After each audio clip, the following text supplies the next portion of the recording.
fais entrer. Si tu peux. D'accord? Oui. Je commence à faire entrer.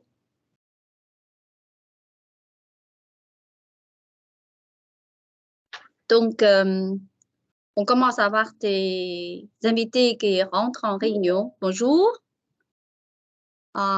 Donc, bonjour. Nous avons des invités qui sont entrés en webinaire. Bonjour à tous. Donc, en attendant que les autres invités rentrent en webinaire, merci d'être là aujourd'hui. C'est un webinaire que nous organisons avec l'ambassade de France en Chine, surtout représentée par Denis Tadelto et aussi Xavier, c'est Business France, directeur adjoint de Business France en Chine. Aussi le directeur de Business France à Shanghai, j'ai compris, c'est ça? Donc, nous sommes très heureux de faire organiser ce webinaire. C'est une nouvelle expérience pour Shenafi. Au fur et à mesure, je fais entrer des invités, d'accord? Au fur et à mesure, on a déjà des invités qui sont là. Comment ça se passe le webinaire? Bonjour, j'ai vu, il y a M. Thierry Garnier, j'ai vu Xiao Kuai de Baudouin, j'ai vu des sociétés comme Laurent, je ne connais pas. Certaines sociétés, je ne connais pas très bien. Il y a certaines sociétés que je connais très bien, mais bonjour à tout le monde. Donc, nous allons démarrer dans à peu près 5-6 minutes parce qu'il y a encore beaucoup d'invités qui sont pas là encore. Et aujourd'hui, on a l'honneur d'avoir Denis Taletto, le conseiller nucléaire de l'ambassade française en Chine, et aussi M. Xavier Chartres-Rieul, qui est le directeur adjoint de Business France en Chine et aussi, il est aussi le directeur de Business France à Shanghai. Normalement, nous aurons notre invité spécial aujourd'hui, Denis Berger, le CCI, le directeur international CCI aujourd'hui, qui sera là aujourd'hui. Normalement, il sera présent, mais je n'ai pas vu encore sa présence. Donc, comment ça va dérouler? Donc, nous allons d'abord parler nos invités, Denis et Xavier. Après, si vous avez des questions, n'hésitez pas à les poser dans la conversation. Au départ, donc, on préfère que les questions, ça se pose via la conversation. Après, à la fin, on va peut-être laisser 20 minutes. Comme on n'est pas très nombreux, on a à peu près 30-40 normalement, si tout le monde s'inscrive, qui viennent. Donc, on va vous passer le micro. Donc, vous pouvez vous exprimer directement avec les intervenants. Par contre, on va voir comment ça se passe le webinaire. On va faire ça à la fin du webinaire, si vous êtes d'accord. Parfait. N'hésitez pas à poser vos questions déjà. Donc, en attendant que les autres arrivent. Donc, bonjour Manon. Bonjour Delphine. Je vu plein qui arrivent. Parfait. Bonjour Françoise. Françoise vient de société qui s'appelle Orogo. Donc, c'est une société qui fait négoce alimentaire internationale, export vers la Chine. Donc, je vu aussi Christophe de CA. Christophe, c'est un collègue de Denis, de CA. Je vis Myriam aussi, la société Sartorius. Je ne sais pas si vous connaissez Xavier et Denis. La société Sartorius, c'est une société qui est très célèbre dans le domaine médical, le siège qui se trouve au Bagne, sud de la France. Parfait. Au fur et à mesure, j'ai vu des gens qui sont arrivés. Parfait. Parfait. Bonjour à tout le monde. Est-ce que vous m'entendez bien? Vous pouvez faire des signes comment? Par conversation, je suppose. C'est ça, par conversation. Bonjour tout le monde. Donc, par contre, je ne vois pas la conversation. Je suis... je ne vois pas en fait. Attends. C'est ça? Oui, il y a la conversation. Là. Là, afficher conversation. D'accord, tu restes là, je pense, je prépare. Oh. Bonjour, bonjour, bonjour Téléphine, bonjour Christophe, bonjour Denis, parfait. Denis est là. Donc, je viens de dire, nous avons notre invité spécial aujourd'hui, aussi Denis Berger, qui est le directeur international de CCI Provence, Marseille et Provence. Bonjour Denis, nous sommes très heureux que vous soyez là aujourd'hui. Parfait, parfait, ça fonctionne très très bien. Est-ce que Denis et Xavier, est-ce qu'on attend encore 2 minutes pour démarrer ou on attend encore 2 minutes en attendant que le webinaire démarre? Est-ce que je peux me permettre de présenter 2 mots sur Shenafi et aussi mon équipe parce que j'ai une petite équipe qui est là aujourd'hui pour préparer le webinaire. Donc, Shenafi, c'est une structure qui accompagne les entreprises françaises qui travaillent avec 3 pays asiatiques, Chine, Japon et Corée du Sud. Donc, ça fait 20 ans, notre siège à Marseille. Aujourd'hui, notre équipe qui prépare ce webinaire, donc je présente peut-être à Elisabeth, tu peux venir s'il te plaît. Elisabeth. Bonjour. C'est notre chargée de marketing commercial. Donc, vous avez reçu des emails de sa part. Elle a envoyé au moins 3 emails. 3. Rappel. De relance. relance. Donc, pour le webinaire, au moins, elle a envoyé 3. Merci, Elisabeth. Donc, après, je présente Zhixuan, s'il te plaît. Zhixuan, c'est la responsable logistique administrative du bureau de Shenafi. C'est aussi notre responsable pôle de langue à Shenafi.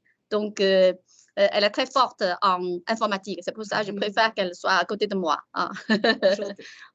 Merci, Zhixuan. Et Louise, s'il te plaît. Et Louise, s'il te plaît. Héloïse vient. Donc, Héloïse, spécialiste de l'Asie. Donc, notre grand spécialiste qui connaît les 3 pays, connaît par cœur. Donc, elle est responsable de formation, support formation pour Shenafi. Support de formation. Donc, bonjour, merci. Merci. Donc, on va bientôt démarrer.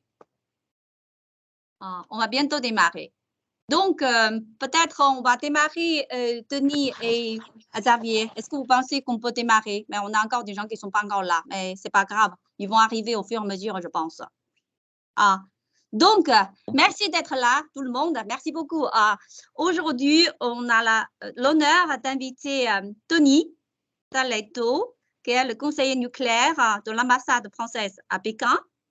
Et aussi M. Xavier Charles-Riol, qui est le directeur adjoint de Business France en Chine et qui est aussi le directeur de Business France à Shanghai, qui vont nous présenter les impacts de Covid sur la coopération franco-chinoise. Comme tout le monde le sait, aujourd'hui, c'est un sujet assez, comment dirais-je, important, d'actualité, qui préoccupe beaucoup de gens qui sont dans ce domaine coopération franco-chinoise. Donc, nous avons aussi Denis Berger, monsieur Denis Berger qui est là, j'ai vu, qui est le directeur international de CCI Marseille et Provence, qui est là pour répondre éventuellement à vos questions. Donc, je vais d'abord passer parole à Denis. Denis, est-ce que vous pouvez vous présenter d'abord vous-même et aussi, est-ce que vous pouvez nous présenter un peu ce qui se passe aujourd'hui en Chine? D'accord. Bonjour, bonjour Dan. Merci pour cette invitation cette première série de webinaires Shenafi. Bonjour à toutes et tous. Effectivement, il y a beaucoup à dire en ce moment de ce qui se passe en Chine, notamment sous les angles Covid, et on va essayer de répondre à vos questions conjointement avec Xavier qui est sur Shanghai et moi-même sur Pékin. Me présenter, je vais essayer de faire rapidement puisque tu as déjà dit l'essentiel. Donc, je suis conseiller nucléaire à l'ambassade de France à Pékin. À ce titre, je dirais que j'ai 4 missions principales. La première, évidemment, c'est de conseiller l'ambassadeur et l'administration française pour tout ce qui concerne les questions relatives au nucléaire au sens large en Chine. Bien évidemment, en étant présent localement, je suis le responsable d'un petit service. Il y a des VIA, par exemple, on a des ingénieurs chinois, des traductrices, etc. Bref, on assure aussi un suivi de l'actualité nucléaire chinoise. Et vous savez que, pour ceux qui suivent un petit peu le domaine, que la Chine est très, très active dans le domaine du nucléaire. Enfin, je dirais, ça vous concerne peut-être davantage, j'ai un travail de soutien aux entreprises françaises, au travail notamment d'un groupement qui s'appelle PFCE, c'est le partenariat franco-chinois de l'électricité. Donc là-dedans, il y a les gros acteurs du nucléaire français comme EDF, Orano, Framatome, mais il y a aussi de petites PME.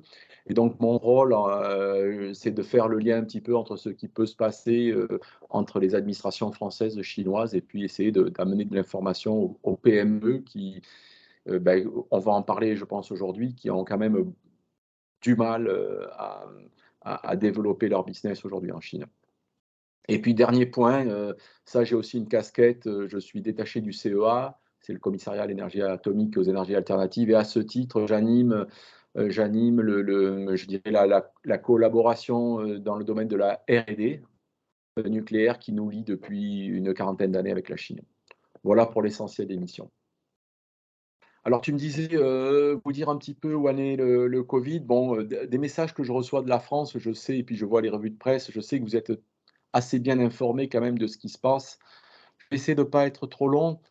Je dirais qu'il y a eu deux phases dans cette histoire du Covid qu'on vit aujourd'hui en Chine. Il y a eu, bon, évidemment, le départ avec Wuhan, et la Chine est intervenue très vite, a confiné très vite Wuhan, ça vous l'avez vu, ce qui fait que à l'époque, ce n'était pas Omicron, ils sont arrivés assez, je dirais pas facilement, mais ils sont arrivés du moins à maîtriser la propagation du virus, qui était finalement très très peu présent en Chine. Et ça a duré jusqu'à, je dirais, janvier-février de cette année, jusqu'à l'apparition de Omicron en Chine. Pendant ces 2 années-là, on a vécu à peu près normalement en Chine. Moi, je suis arrivé en 2020, on pouvait se déplacer pour le business, on avait nos réunions à Pékin, à Shanghai, ailleurs. J'ai visité un tas d'usines, d'instituts, il n'y avait pas de souci. On pouvait aussi se déplacer à titre privé, ça allait très bien. Et c'est ce qui a conduit, je reviendrai là-dessus, finalement, les plus hautes autorités, et même, on peut le dire, le président chinois Xi Jinping, c'est ce qui l'a amené à dire nous avons vaincu le Covid. Bon, là-dessus, vous le savez, Omicron est arrivé, d'abord en Europe avant la Chine, évidemment. Et depuis l'arrivée d'Omicron, là, on s'est engagé en Chine dans une course contre la montre difficile, et dont certains disent qu'elle est perdue d'avance. Alors, il y a plusieurs choses importantes à dire depuis, donc, de ce qui se passe dans l'histoire récente, hein, puisque je vous parle depuis février à ces jours-ci. D'abord, c'est que la première chose la plus importante, je crois, c'est que contrairement à ce qui se fait dans tous les autres pays du monde, la Chine affirme et confirme sa stratégie de zéro Covid. Alors, ils ont eu des variantes sur zéro Covid qui est devenu dynamique, zéro Covid, puis zéro Covid en société, bon, blablabla. Pour vous, ça veut dire zéro Covid. Et ça a été encore affirmé au plus haut niveau de l'État le 5 mai. Et tous les analystes ici en Chine pensent que ce n'est pas prêt de changer. La deuxième chose que je voudrais dire, c'est que du coup, pour arriver à lutter contre un Covid qui est aussi, enfin contre un Covid qui est aussi, qui se propage aussi vite avec le variant Omicron, ils sont obligés de mettre en œuvre des mesures très dures, voire excessivement dures. Donc il y a une trilogie, tester, tracer, isoler. Donc le tester, vous avez vu qu'aujourd'hui, dans toutes les grandes villes chinoises, on est testé à peu près 1 jour sur 2, quand ce n'est pas tous les jours. Moi, depuis le 1er mai, j'ai été testé 17 fois. Et pour les villes, pardon, de premier rang chinois et de deuxième rang, c'est-à-dire les villes au-dessus de 10 millions et puis entre 2 et 10 millions, je dirais, la politique, ça a été de mettre en place c'est des trucs en préfabriqué qui arrivent, qui posent au croisement, et c'est que tout Chinois ait à disposition un centre de test à moins de 15 minutes de chez lui à pied. Donc on voit fleurir, et aujourd'hui dans Pékin, moi je me balade encore un peu, puisqu'on n'est pas complètement confiné, on ne voit quasiment plus personne dans les rues. Les seuls endroits où on voit des attroupements, c'est les gens qui se font tester. Donc étape 1, tester, et là on a franchi un degré incroyable. La deuxième chose, c'est de tracer. Alors vous le savez, on ne peut pas vivre en Chine sans son téléphone portable, ça c'est un peu comme partout ailleurs.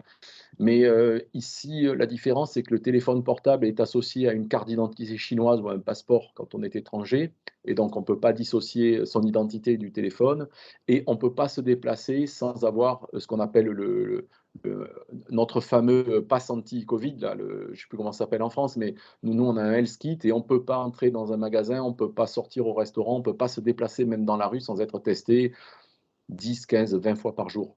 Et donc, ça leur permet, comme tout ça est informatisé, dès que moi j'ai des collègues qui ont été confinés parce qu'ils étaient passés le même jour qu'un cas positif dans un centre commercial. Donc, vous voyez, un centre commercial, il y a des milliers de personnes. Si vous passez un jour avant ou un jour après dans le centre commercial où une personne positive est passée, vous êtes confiné. Dans les 2 jours qui suivent, on vient vous chercher et on vous dit, bah, vous êtes cas contact, monsieur, hop, confiné. Donc, sur le deuxième trictype tracé, ben, ils ont une technologie de pointe qui fait qu'ils sont capables de cela. Et puis le dernier volet, c'est isolé. Et ça, Xavier vous en parlera. Vous avez vu, je le sais, moi je vois aussi les infos françaises. Vous avez eu des vidéos terribles passées sur Shanghai. L'isolement est fait dans des conditions très dures.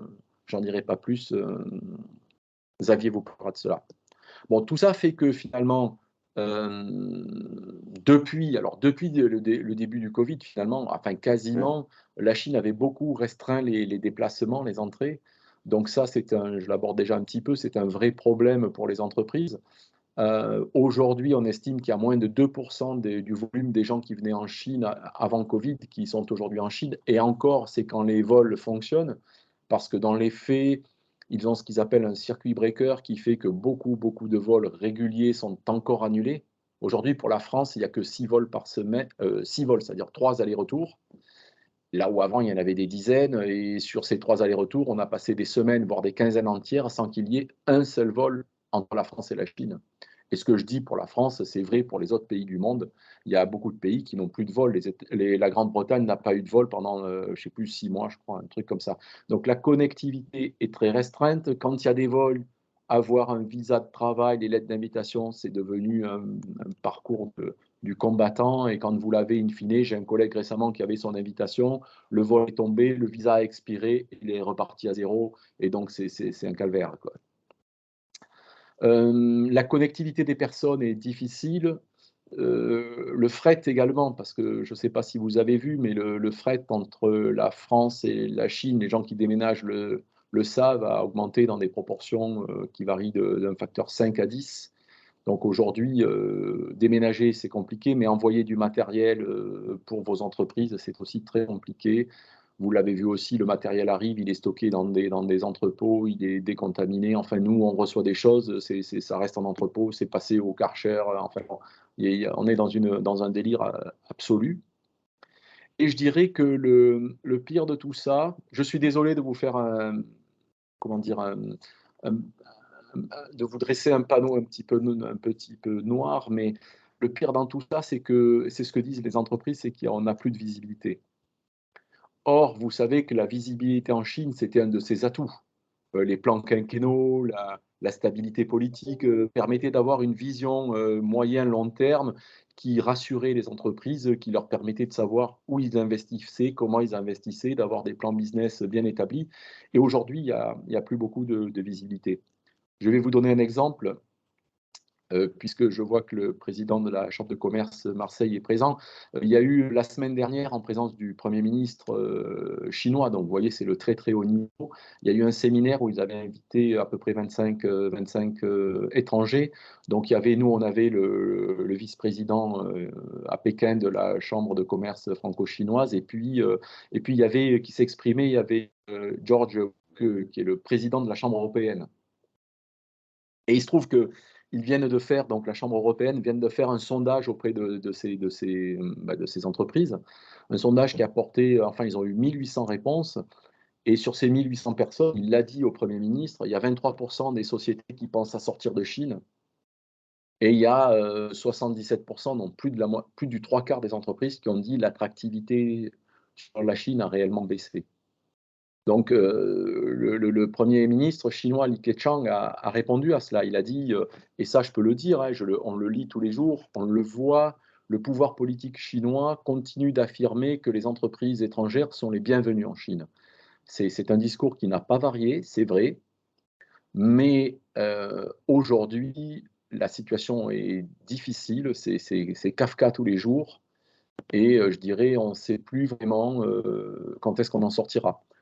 En tant que résident en Chine, on s'est tous bercés d'illusions. Alors au début, on s'est dit, ben, ça ira mieux après l'été. Je vous parle de 2020. Puis ensuite, on s'est dit, ben, ça ira mieux après les JO, parce c'était un objectif politique majeur. Les JO sont passés, c'est pire. Et aujourd'hui, on se dit, ça ira mieux après les élections et la réélection de Xi Jinping en octobre. Mais je pense que, pour être tout à fait objectif, on ne voit plus dans un temps de quelques années les choses changer. Ce qu'on a vu récemment, c'est que la lutte contre ce virus basculait d'une lutte, je dirais, plutôt médicale à une lutte politique. C'est clairement devenu aujourd'hui un marqueur politique. La Chine disant, et c'était répété à Emmanuel Macron lors du dernier entretien présidentiel, la Chine disant, bah, écoutez, nous, on n'a pas de mort, regardez chez vous avant de nous donner des leçons. Ça n'a pas été dit comme ça, mais en gros, voilà. Et donc, c'était une façon de dire, on est sur cette politique-là et ça ne changera pas. Voilà, j'ai peut-être été trop long. Il y aura probablement des questions. Je pourrais développer ou répondre aux questions. Je crois que Xavier pourra vous en dire plus sur ce qui se vit à Shanghai, la difficulté et la dureté actuelle. Merci beaucoup, Denis. Après, on va sûrement revenir vers toi parce qu'on a encore beaucoup d'autres questions sur Pékin, Shanghai, tout ça. Donc, maintenant, Xavier, bonjour Xavier. Donc, est-ce que d'abord, vous pouvez présenter vous-même et est-ce que vous pouvez présenter aussi Business France? Donc, comment ça fonctionne? Peut-être ce n'est pas tout le monde ici qui est présent, qui connaît très bien Business France, en fait. Si vous pouvez dire un mot sur votre structure, oui. Merci. Très bien, bonjour à toutes et à tous. Merci Dan pour l'invitation. Je suis ravi un peu de partager ce moment Chine avec vous. Donc je suis Xavier Chatriol, je dirige le bureau de Business France à Shanghai. Business France, c'est l'agence publique française en charge de l'internationalisation de notre économie. On est une agence présente dans 56 pays. On fait partie du réseau diplomatique français. À l'étranger, on est reconnu comme le service commercial des ambassades et des consulats. Alors, on porte 3 missions de service public. La première, c'est l'appui des entreprises françaises et plus particulièrement des PME, des ETI, des startups dans leur développement à l'international. Je reviendrai un peu plus en détail là sur cette première mission. Notre deuxième mission, c'est l'accompagnement des investisseurs étrangers dans leurs projets d'implantation en France, avec un objectif de création ou de sauvegarde de l'emploi. Alors sur cette mission, on travaille en étroite collaboration avec les régions, avec également les ART, les agences régionales de développement.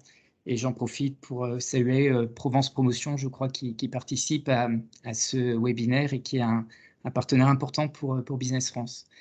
Et notre troisième mission, c'est la promotion et la gestion d'un dispositif RH qui est celui du VIE, le volontariat international en entreprise.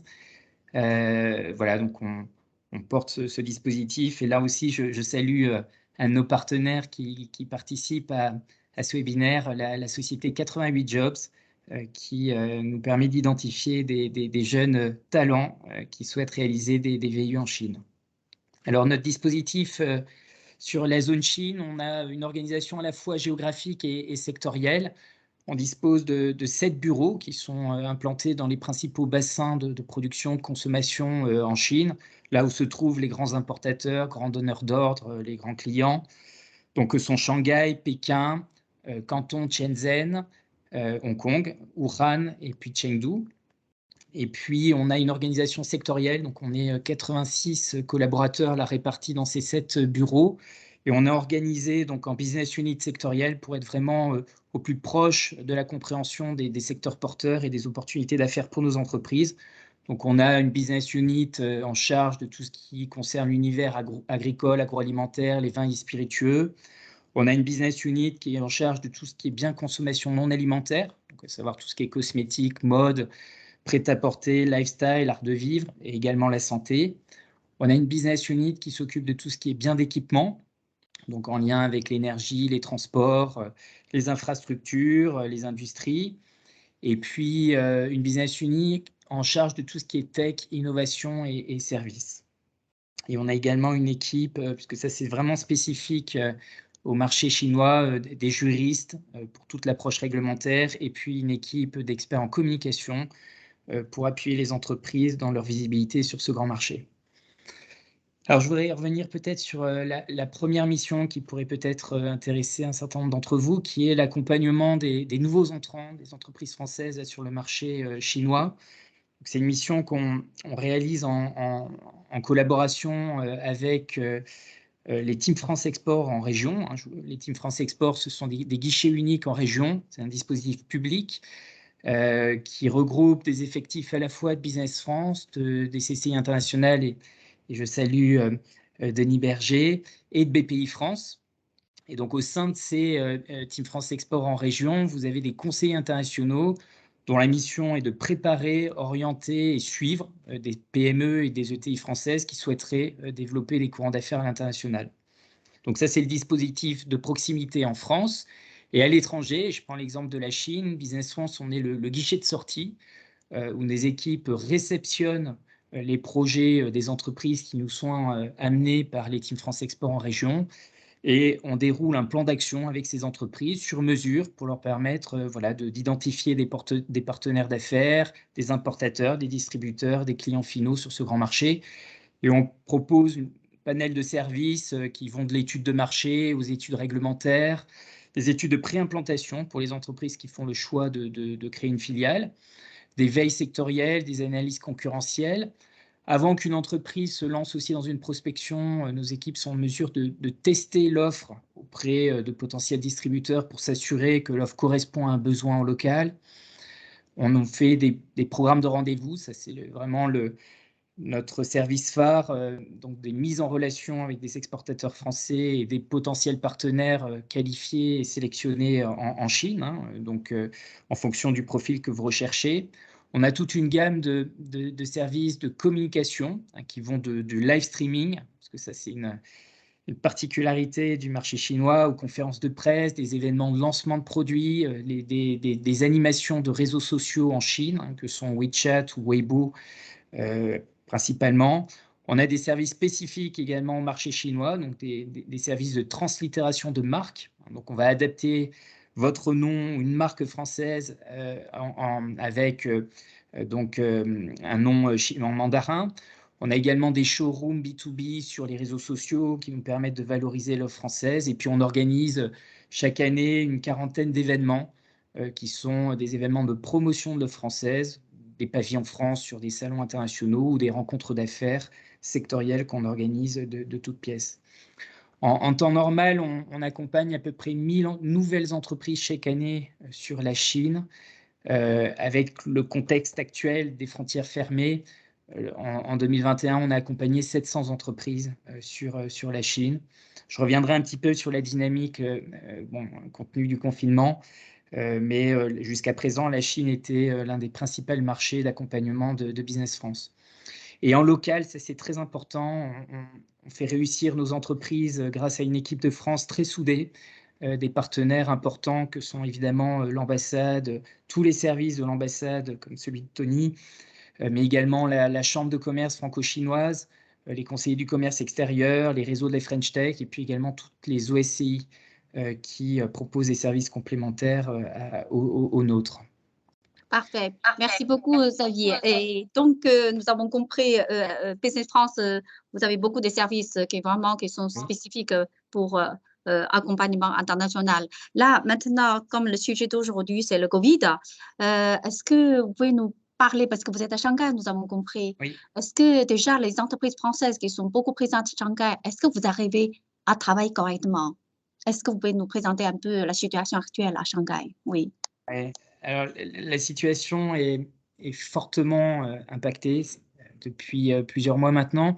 On a eu un confinement en trois étapes. Donc, à la mi-mars, il y a eu des premières mesures de confinement qui étaient à répétition des périodes de 48 heures où les habitants ou les entreprises de certains quartiers devaient respecter.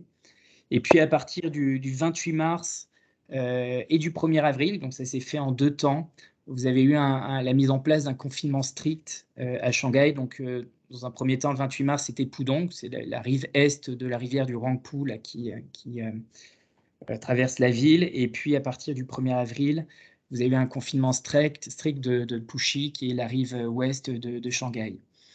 Ce confinement strict a duré, continue de durer jusqu'à aujourd'hui, mais depuis la semaine dernière, on a des perspectives de sortie de confinement et avec un impact sur les entreprises qui ont été annoncées.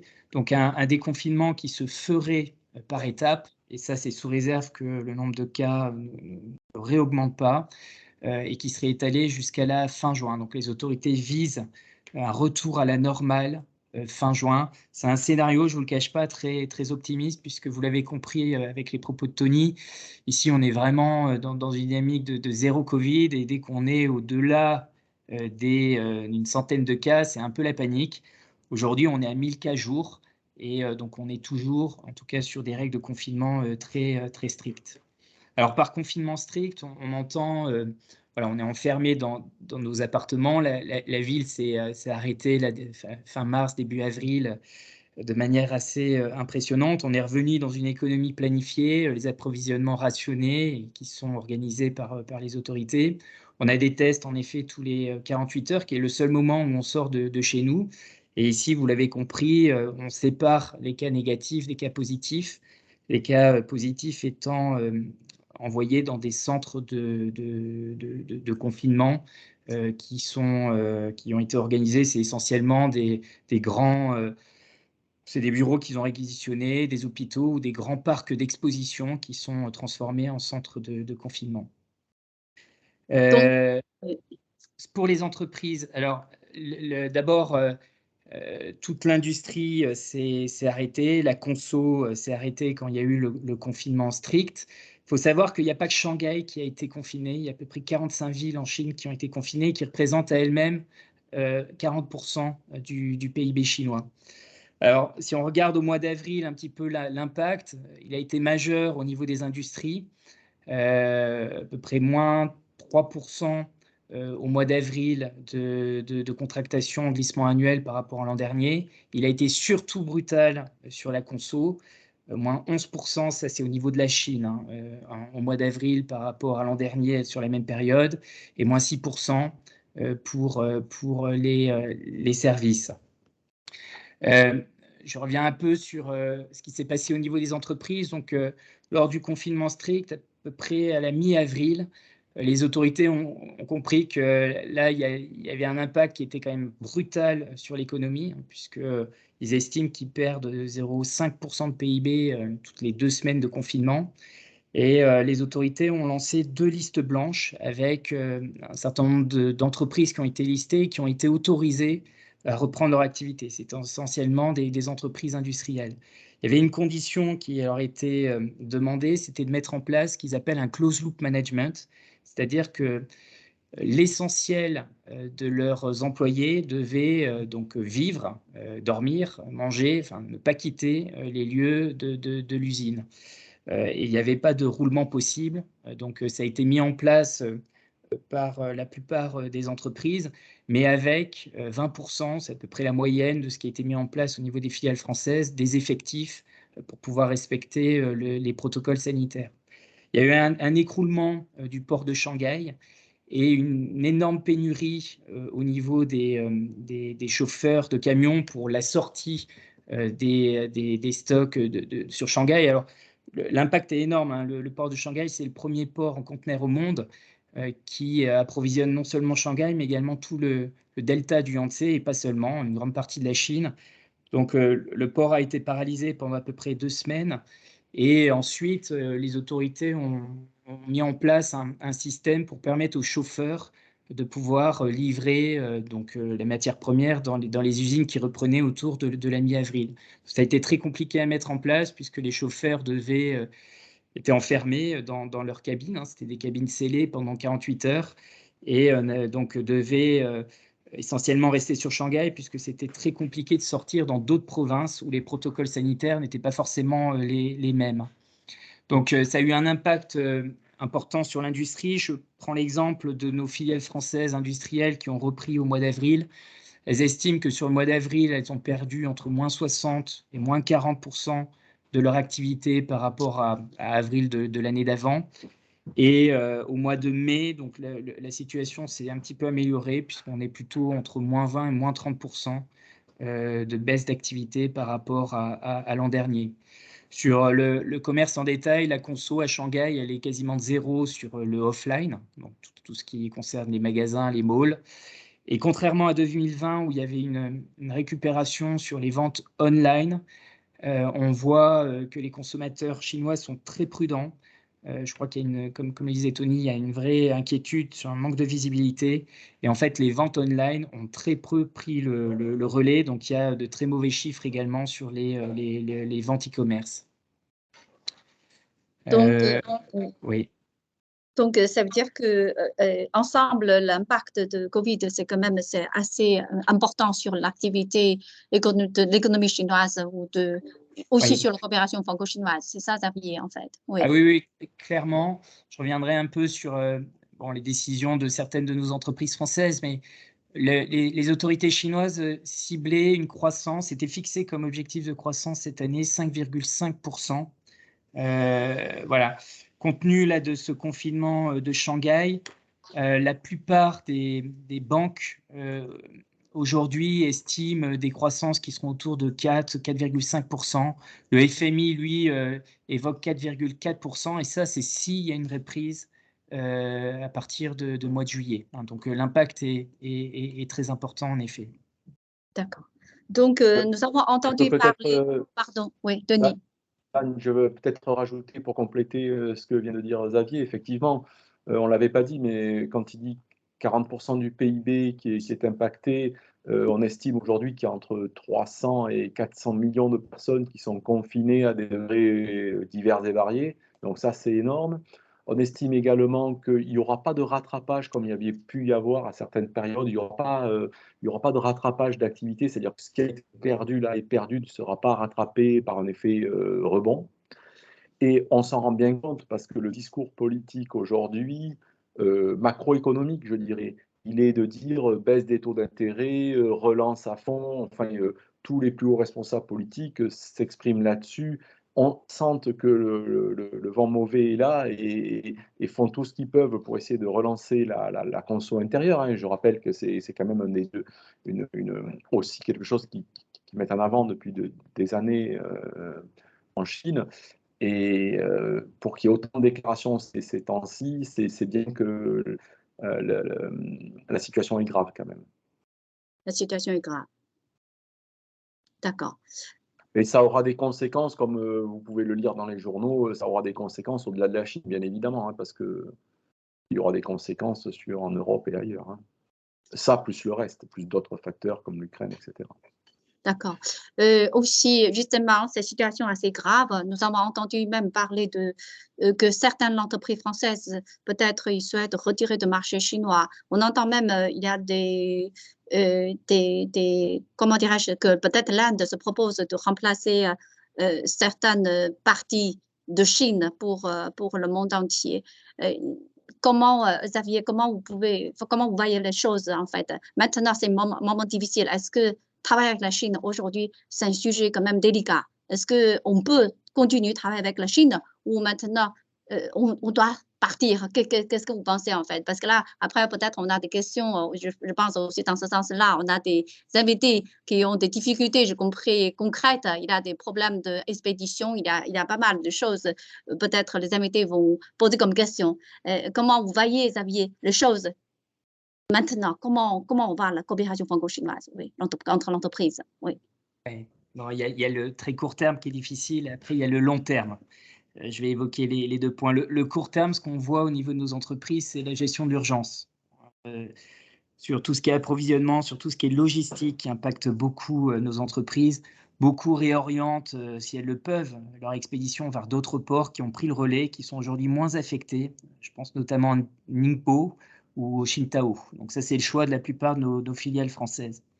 Ensuite, il est vrai que beaucoup de nos entreprises réfléchissent à leur stratégie à moyen terme, et on voit que de plus en plus pensent que leur production chinoise sera à destination du marché chinois, et que tout ce qui était peut-être par le passé géré depuis la Chine vers d'autres marchés d'Asie seront réorganisés différemment. Donc ça, on le voit, il y a beaucoup de nos grands groupes implantés ici qui orientent un petit peu leur stratégie sur Made in China, for China.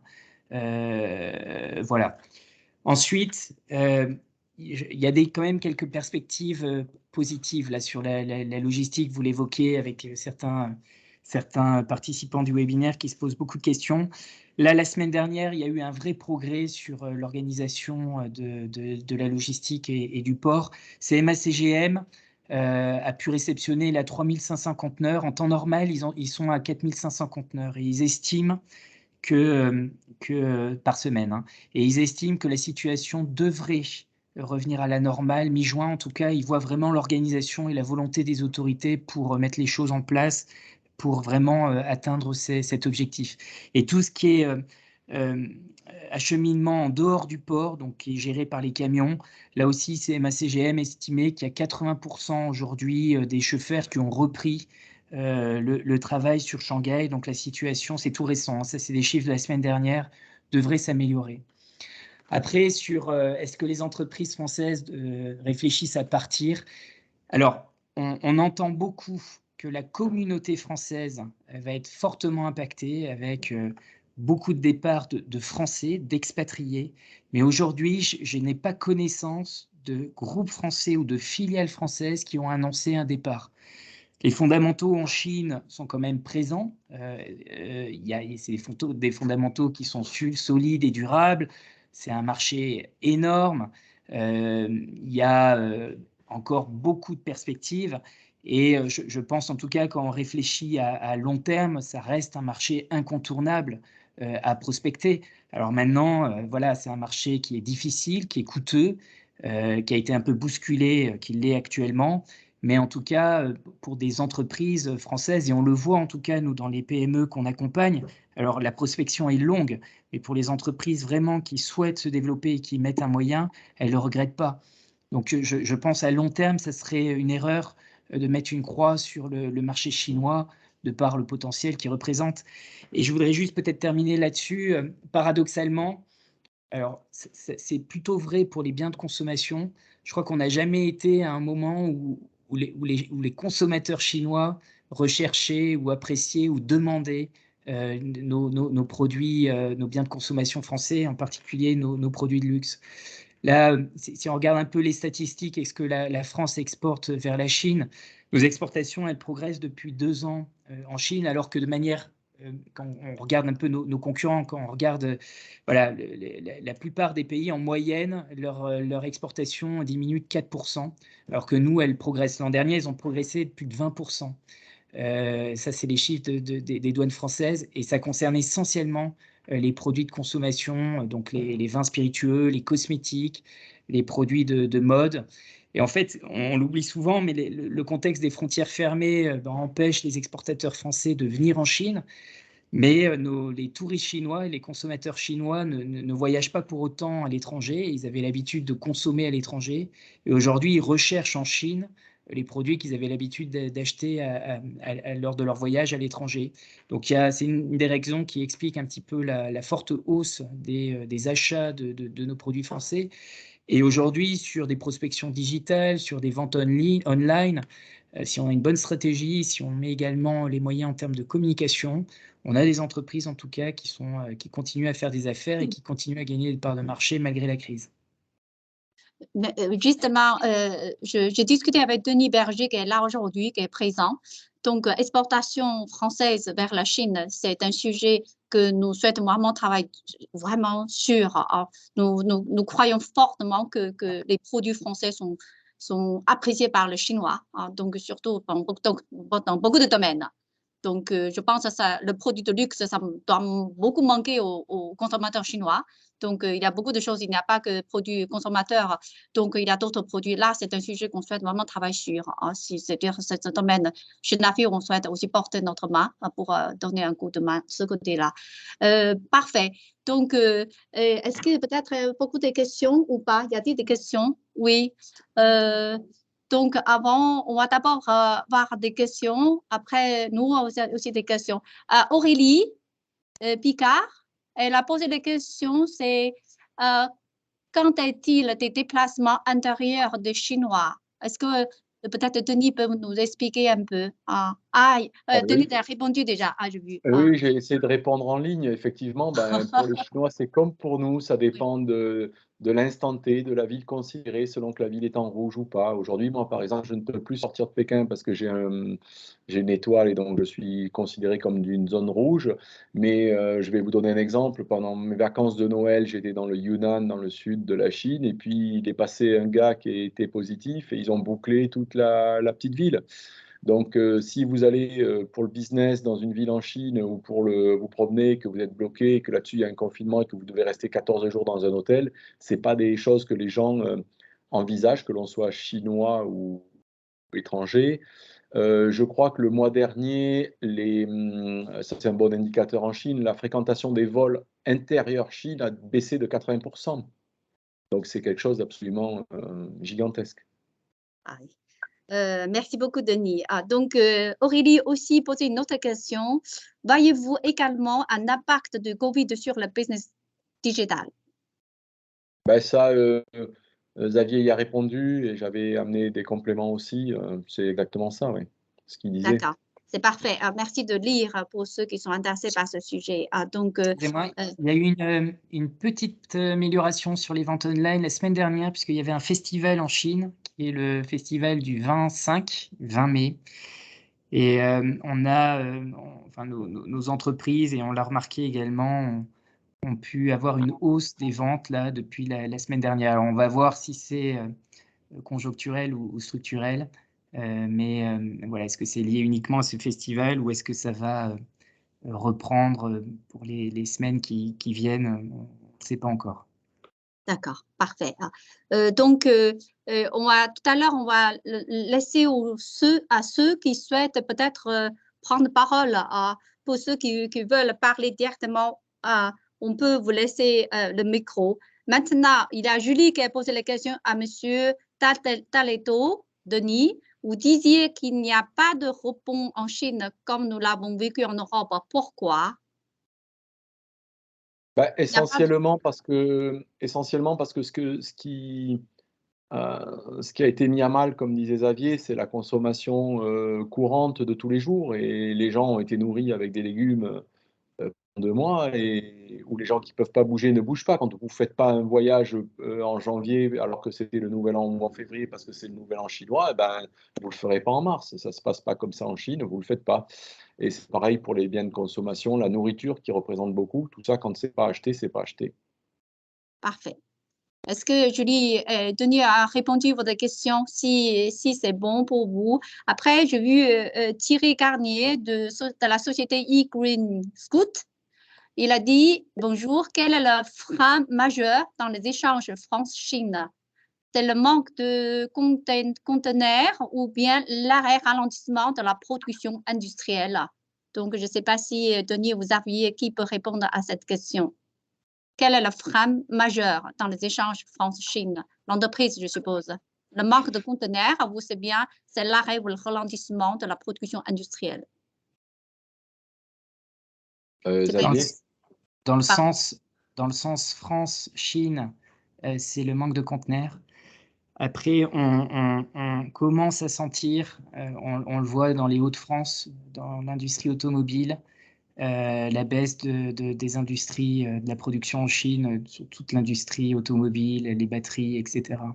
Donc ça, on commence à le voir. C'est pas impossible que ça dure, que ça s'installe dans les prochains mois. D'accord. En fait, comme le soulignait Xavier, il faut se rappeler qu'en en 2021, il y a eu le commerce extérieur, enfin, je veux dire, on a plus vendu et plus acheté entre la France et la Chine. Et donc, il y a eu, alors c'est masqué dans les médias français parce qu'effectivement, nos imports ont plus augmenté que ce que nous, Français, exportons. Donc, on creuse encore la balance, le déficit commercial avec la Chine, ce qui est vrai. Mais malgré tout, comme le disait Xavier, les produits français se sont bien vendus plus que l'année d'avant. Après, je dirais que sur les restrictions, c'est quand même très multifactoriel, quoi. Il y a le manque de containers, il y a toute la chaîne logistique, il y a des ruptures de production parce qu'il manque des puces électroniques ou des métaux précieux. Enfin, bon, je veux dire, tout arrive en même temps. Et puis, il y a un renchérissement de tout ça, de l'énergie, du coût des transports. Bon, il y a vraiment beaucoup de facteurs. Lequel arrive en premier, je ne saurais pas dire. Parfait, parfait. Donc, maintenant, il y a Christophe de CEA qui a posé une question. Y a-t-il une estimation chiffrée de l'impact de la crise sanitaire sur l'environnement, en particulier rejet CO2? Ah, C'est une question bien là, précise. Christophe, et sa composante. Quand il y a 80% d'avions en moins, je suppose qu'il y a 80% de CO2 en moins. Mais je me rappelle que disait Jean Covici pendant notre confinement en France, il disait il faudrait un confinement de 2 mois tous les ans et à chaque année un de plus pour que réellement on résolve nos problèmes de CO2 par ce seul moyen. Donc il y a probablement un impact aujourd'hui, oui, mais l'enjeu du CO2, il n'est pas là, hein. Il faut qu'on ait des mesures structurelles et une transition énergétique bien pensée et bien menée pour avoir un réel impact. Parfait, parfait. Bon, est-ce que la réponse a satisfait Christophe? Donc, moi, À qui je passe un bonjour par la même occasion. oui, Denis, vous êtes CA tous les deux. Donc, parfait. Maintenant, il y a Delphine qui a posé la question. Je ne suis pas sûre de l'impact du manque de conteneurs qui impacte l'export France sur la Chine, mais reste à disposition pour étudier, d'essayer et d'aider. D'accord. Ça, ce n'est pas une question vraiment. Ce n'est pas vraiment une question. Parfait. On a une question qui a été posée en fait pendant la préparation. Il y a une personne qui a posé question, la personne a peur que leur expédition de leurs produits vers la Chine sera impactée par la crise sanitaire.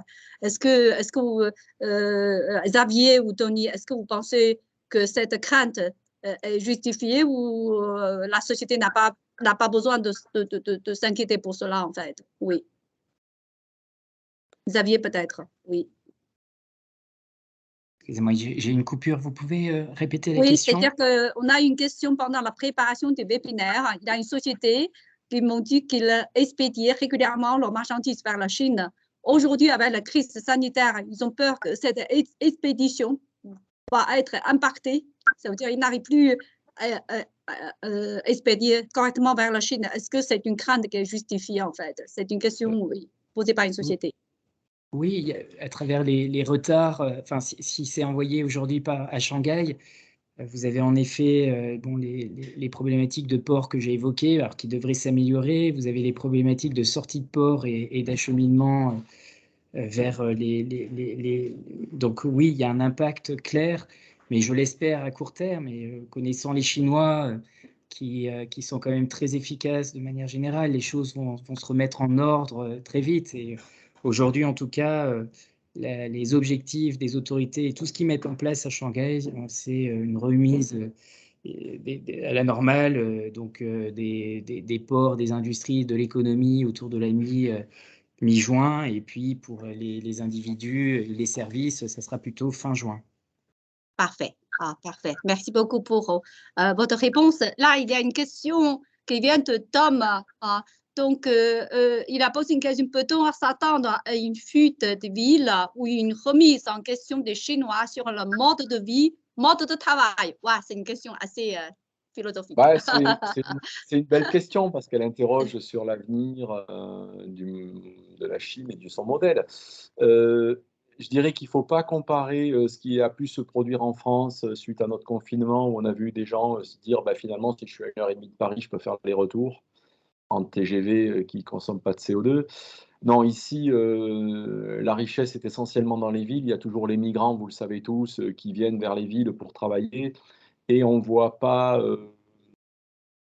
réellement, enfin, c'est trop tôt pour juger en même temps, hein, mais on ne voit pas des Chinois dire, ah ben tiens, alors je ne sais pas, peut-être Xavier pourra nous dire combien il y a. Je me rappelle qu'au premier confinement à Paris, on avait jugé qu'il y avait peut-être 1 million de Parisiens qui étaient allés en Bretagne ou ailleurs. Je crois qu'il y a des gens qui, à la veille, quand il y a eu les annonces de confinement de Shanghai, se sont déplacés, mais ça concerne une majorité de gens, les plus riches, ceux qui ont des maisons secondaires. Bon, c'est pas évident.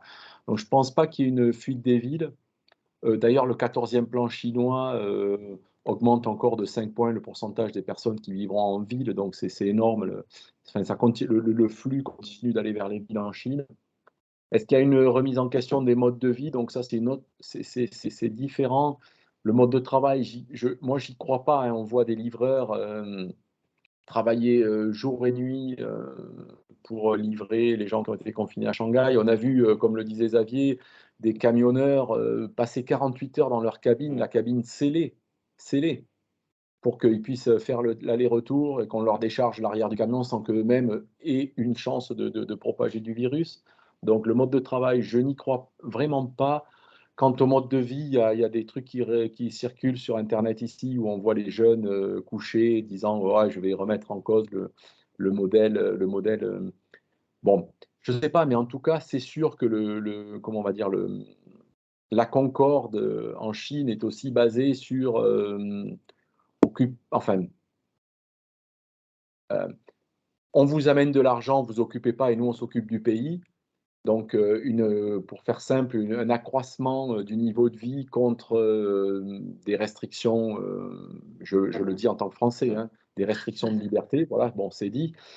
Je pense pas, on voit pas vraiment venir de réelle remise en cause, mais c'est un peu tôt pour juger, encore une fois.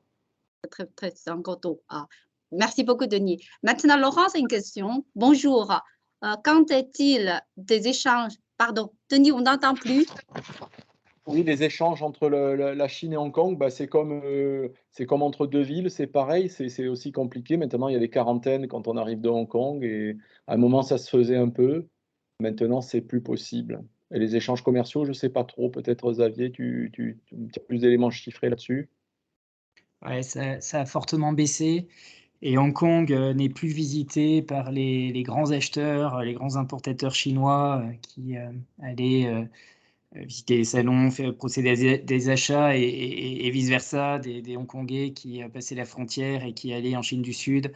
Donc non, il y a un très fort ralentissement. Aujourd'hui, la croissance d'Hong Kong est clairement tirée par le secteur des services, le secteur financier. Nous, on a une très forte baisse de l'activité sur Hong Kong de par les grands salons régionaux qui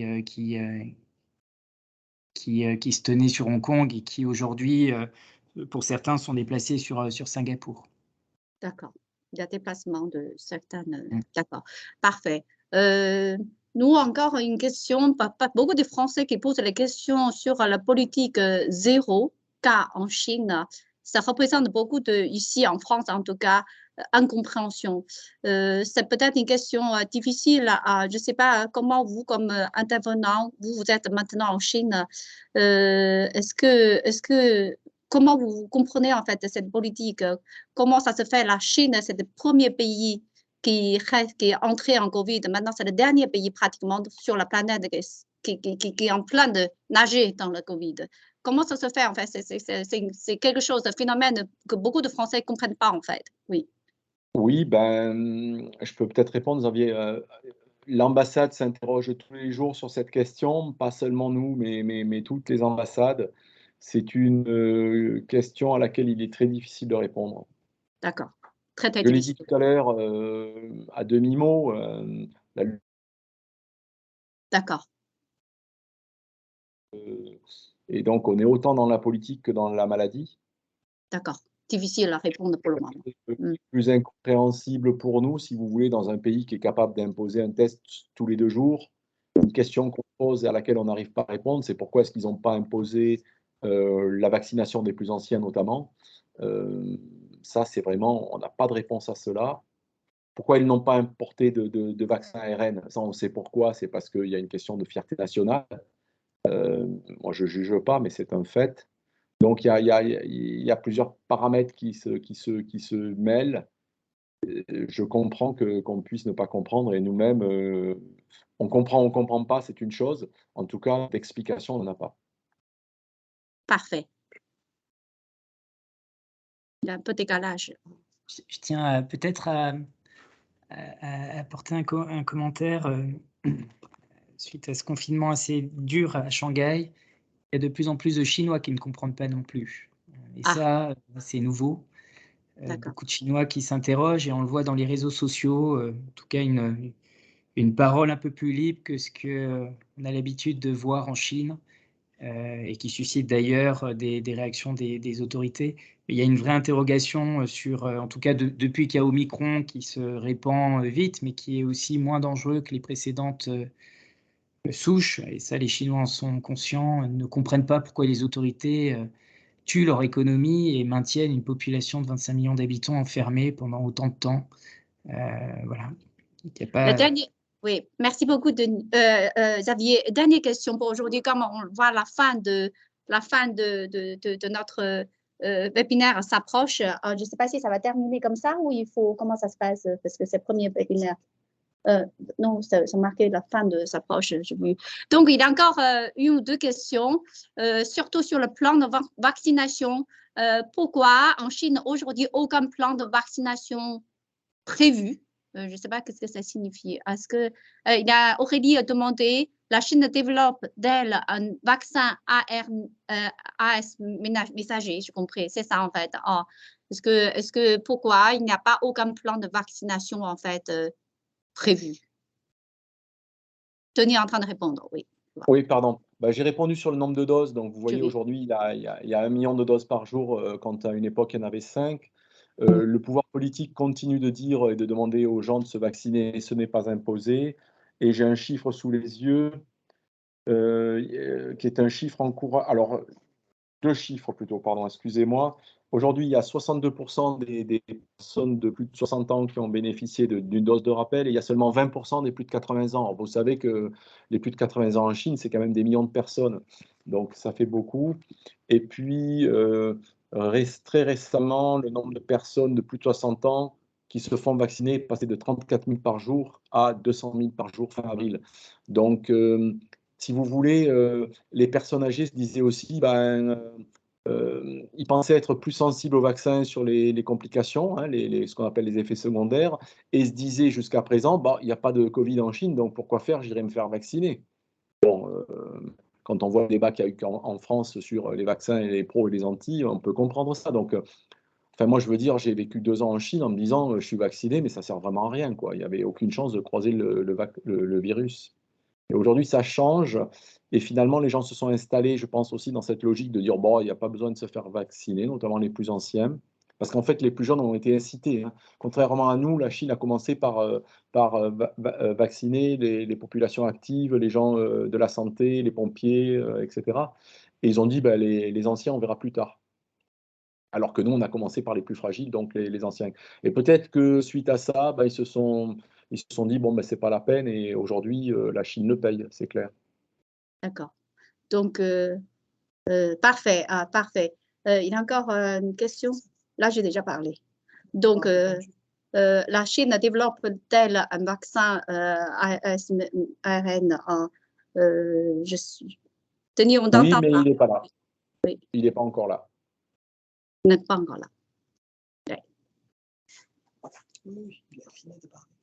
Parfait, parfait. Donc, c'est l'heure. Donc, je suppose, on suppose qu'il n'y a plus de questions. Merci beaucoup d'être présent aujourd'hui.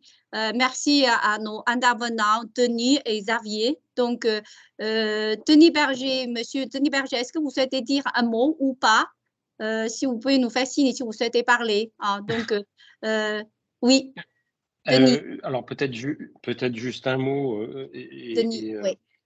Peut-être juste un mot, si vous m'entendez, simplement Très bien. ce que, peut-être en forme de conclusion, ce que nous apprend l'époque que l'on vit aujourd'hui, c'est qu'il faut il faut changer notre culture, il faut qu'on soit extrêmement résilient, très réactif. Et puis, pour rebondir sur ce que disait à un moment Xavier, en fait, il ne faut mettre de croix sur rien. Il Aujourd'hui, la Chine, c'est extrêmement compliqué. C'est encore plus compliqué pour les entrepreneurs que nous, à la Chambre, on connaît bien, qui sont les PME. Surtout sur notre territoire, on a vraiment des PME, vrai sens du mot. Oui, c'est extrêmement compliqué, mais ça fait rien. Il faut rester en éveil parce que, voilà, aujourd'hui, ça se passe comme ça, mais ça peut évoluer très rapidement dans un autre sens, beaucoup plus positif. Un autre territoire qui aujourd'hui peut paraître intéressant comme l'Inde, on en a parlé, Dan, avant ce webinaire, se positionne, peut être intéressant, mais peut-être que l'Inde aussi va connaître des problèmes. Donc aujourd'hui, plus que jamais, le monde est incertain. Et il faut qu'on intègre ça et qu'on vive avec ça, définitivement. Voilà. Donc, c'est notre comportement d'entrepreneur qui doit changer. On doit apprendre à être à l'écoute en permanence et hyper réactif, et certainement pas faire une croix sur tel ou tel territoire, et certainement pas faire une croix sur la Chine. Parfait. Merci beaucoup, Denis. Merci beaucoup. Il faut rester quand même optimiste sur l'avenir. La Chine, quand même, c'est un pays incontournable. On ne peut pas dire aujourd'hui la Chine a des difficultés, on s'en va. C'est ça, c'est pas très responsable pour l'avenir peut-être. Parfait. Donc, merci beaucoup pour tous ceux qui sont venus aujourd'hui. Merci, Denis. Merci, Denis Berger, Denis Taleto. Merci, Xavier. Merci pour ceux qui sont là présents. Donc, bienvenue pour notre prochain webinaire qui sera prévu le 15 juin sur le sujet équilibre entre différents culturels France-Chine. Mais c'est un sujet récurrent. Bon, vous serez tous bienvenus. Merci beaucoup. À très bientôt. Merci. Merci, Dan. Merci. Au revoir. Merci. Au revoir.